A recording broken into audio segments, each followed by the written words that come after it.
ఇక ధనురాశి వారి యొక్క వార ఫలాల గురించి తెలుసుకుందాం. 15 ఫిబ్రవరి 2026 ఆదివారం నుంచి 21 ఫిబ్రవరి 2026 శనివారం వరకు ధనురాశి వారి యొక్క గ్రహగతుల ఆధారంగా వార ఫలాలు చూసుకున్నట్లయితే ద్వితీయంలో చంద్రకుజుల సంచారం, తృతీయంలో రవి బుధ రాహు శుక్రుల సంచారం, అర్ధాష్టమ శనైశ్వరుడు, సప్తమ బృహస్పతి, భాగ్యస్థిత కేతు యొక్క సంచారం.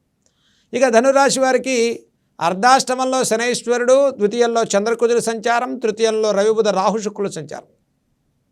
ఒక విధంగా తృతీయంలో చతుర్థగ్రహ కూటమి ధనురాశి వారికి సానుకూలమైన పరిస్థితుల్లో ఇస్తుంది. అంటే నష్టాలు పెరగకుండా తక్కువ మొత్తంలో ముందుకెళ్లే వారంగా చెప్పుకోవచ్చు.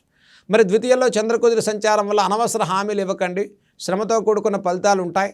వృత్తి వ్యాపారాల వారికి ప్రోత్సాహకరమైన ఫలితాలు కలుగుతాయి. సప్తమ బృహస్పతి యొక్క కారణంగా సమస్య తెలుసుకుని అధిగమించి విజయాలు సాధించుకుంటారు. మనోభీష్టాలు సిద్ధిస్తాయి. గృహంలో శుభకార్యాలకు శ్రీకారం చుడతారు. దైవిక బలంతో ప్రతి సమస్యను అధిగమించగలిగే శక్తి ధనురాశి వారికి పెరుగుతుంది.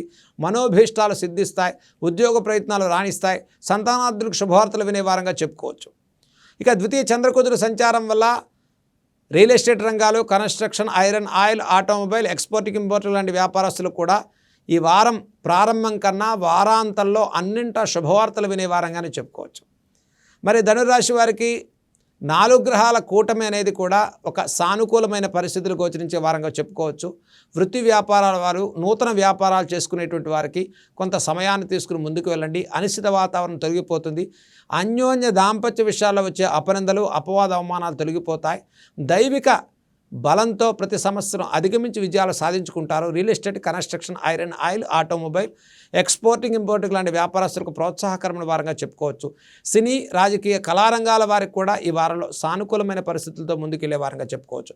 నూతన ఉద్యోగ ప్రయత్నాలు రాణిస్తాయి. ఉద్యోగ మార్పులు, ఉద్యోగ బదిలీలు, ప్రభుత్వ ఉద్యోగ మార్పుల విషయాల్లో కూడా ఈ వారాంతంలో చక్కటి సానుకూలమైనటువంటి పరిస్థితులు గోచరించే వారంగా ధనురాశి వారికి చెప్పుకోవచ్చు.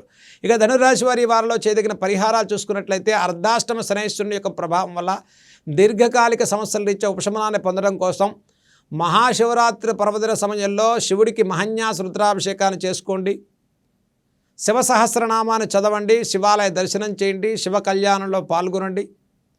శివాయ నమః అనే పంచాక్షరి నామాన్ని జపం చేసుకోవటం వల్ల ఎన్నో గ్రహపాట్లను, ఎన్నో పాప ఫలాలను అధిగమించి విశేషమైనటువంటి పుణ్యఫలాలతో, సానుకూలమైన పరిస్థితులతో, చక్కటి అనుకూలమైన విజయాలతో ముందుకెళ్ళేటువంటి వారంగా ధనురాశి వారి ఈ వారంలో చక్కటి శుభ ఫలాలు గోచరించాలి.